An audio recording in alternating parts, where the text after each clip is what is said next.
Hello everyone. बच्चों, आज हम क्लास 9th इंग्लिश का चैप्टर नंबर 3 पढ़ेंगे जो कि है विंड्स ऑफ चेंज। चलिए नीचे आते हैं और अब हम आगे यहाँ से पढ़ना शुरू करते हैं। तो दिया गया है कि पुंखा या पंखा शब्द पंख से आया है जिसका मतलब होता है पक्षियों का पंख।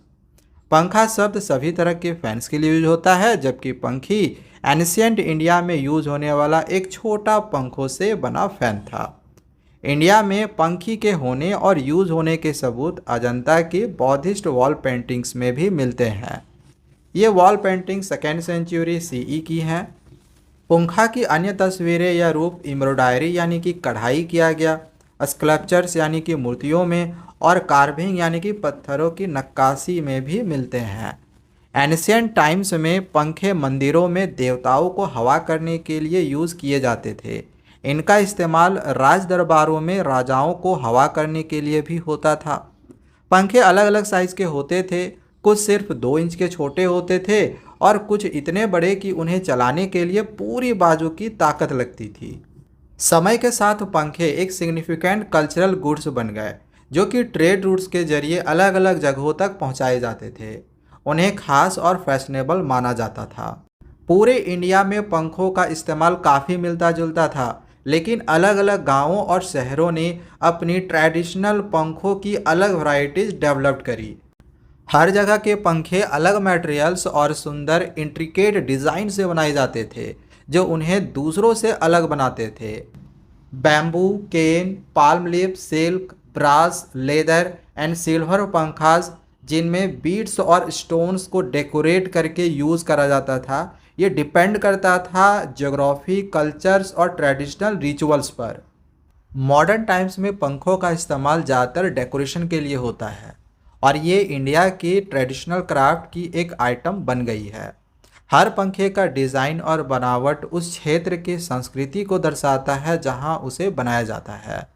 फॉर एग्जाम्पल, राजस्थान का एप्लीक्वी हैंड फैन ये एक एंटीक्वी यानी कि एक पुराना पंखा है जो अलग अलग आकार और डिज़ाइन वाले कपड़ों के टुकड़ों को ऑर्नामेंटल नीडल वर्क से दूसरे कपड़े पर सिलकर बनाया जाता है। इसके अलावा राजस्थान का जरदोजी हैंड फैन चमकदार और सुंदर सोने के धागों की कढ़ाई के लिए मशहूर है। राजस्थान में मंदिरों में इस्तेमाल होने वाला हैंड फैन्स भी काफ़ी लोकप्रिय हैं। ये ब्रास पर नक्काशी करके बनाए जाते हैं और इनका हैंडल लंबा होता है। वहीं पेंटेड हैंड फैन एक कार्डबोर्ड से बना पंखा होता है जिसमें अलग अलग तस्वीरें बनी होती हैं और इसमें आमतौर पर देवताओं को ऑफर किया जाता है। पड़ोसी राज्य गुजरात में भी पंखों की अपनी पारंपरिक और अनोखी शैली है। ये हैंड फैन से शुद्ध कॉटन से बने होते हैं और इन पर सुंदर मिरर वर्क भी किया जाता है। बीड्स हैंड फैन बीड्स यानी कि मोतियों से सजा होता है और इसका हैंडल सिल्वर का होता है। गुजरात इंडिया में बीड क्राफ्ट का एक मुख्य केंद्र है और ये सुंदर नाजुक पंखे अक्सर दीवारों की सजावट के लिए इस्तेमाल किए जाते हैं। कुछ अपने हाथ से सिले हुए लेदर हैंड फैन्स के लिए मशहूर है जिन्हें धागे और ऊल से सजाया जाता है। गुजरात की मेहनती घर से काम करने वाली महिलाओं ने पंखा बनाने की हस्तकला में बहुत मेहनत की है।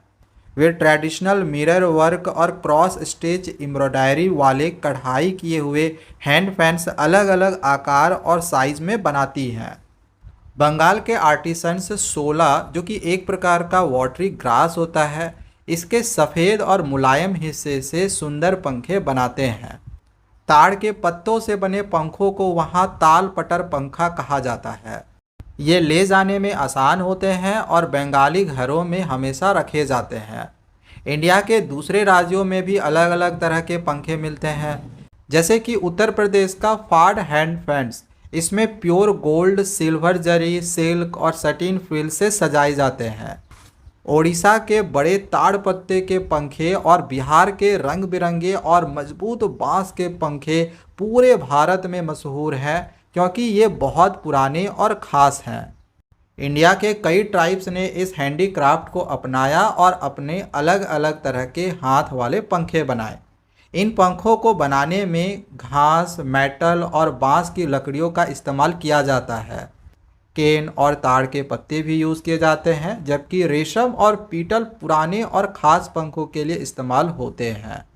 ज्योमेट्रिकल डिज़ाइंस और लाल बैकग्राउंड पर सफ़ेद रंग के इस्तेमाल से ट्राइब्स ने बहुत सुंदर पंखे बनाए हैं।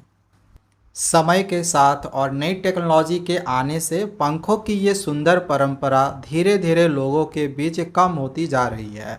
पहले पंखे अपने इस्तेमाल के लिए बनाए जाते थे, लेकिन अब ये एक बिजनेस बन गया है और कई कारीगरों को रोजगार भी देता है। पंखों की अलग अलग वैरायटीज़ के कारण उनकी मांग और लोकप्रियता में थोड़ी वृद्धि हुई है। इस कला को बचाने का एक अच्छा तरीका है कि पंखों का सम्मान करना है और उनसे जुड़ी संस्कृति, कहानियों और कला को अप्रिसिएट करना है। इससे आज के पंखे बनाने वाले कारीगर अपनी कला दिखा सकते हैं और इसे फिर से लोकप्रिय बना सकते हैं। इससे कारीगरों को अपने पंखे बेचने का मौका मिलता है और वे लगातार रोजी रोटी कमा सकते हैं।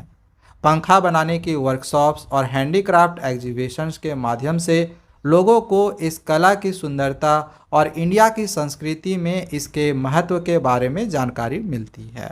और बस ये वाला चैप्टर यहाँ पर ख़त्म हो जाता है।